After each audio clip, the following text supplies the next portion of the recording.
Cooltherm K15, an insulation product made by building giant Kingspan.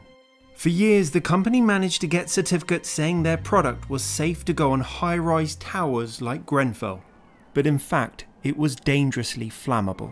Kingspan knew, didn't it, all along that K15 was not a material of limited combustibility. On the contrary, it was a combustible insulation, wasn't it? Definitely. Do you agree that this statement is fundamentally wrong and misleading? It's very misleading, yes. Ivor Meredith was technical manager for Kingspan. He knew the claims about the insulation being resistant to fire on certificates were wrong. What did you think when you saw that? I couldn't believe it was written.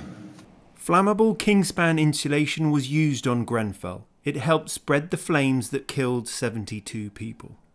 But in the years before the fire, the company kept saying it was safe to go on high-rise buildings.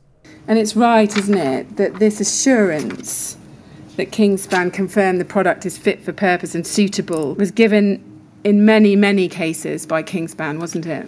It was standard terminology. It's right, isn't it, that this was a deliberate and calculated deceit by Kingspan in which you had become embroiled? Yes, that's correct.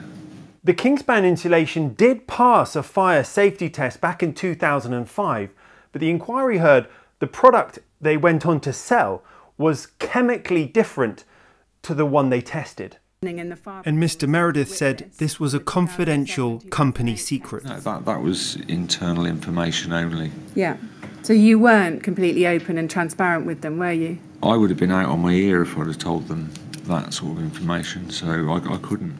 He left Kingspan in 2015 due to various personal issues, but Mr. Meredith finished his evidence by saying he wished he'd spoken out. Things might have gone very differently if I had. And obviously my sympathies go out to everyone that's been involved in this tragedy, really.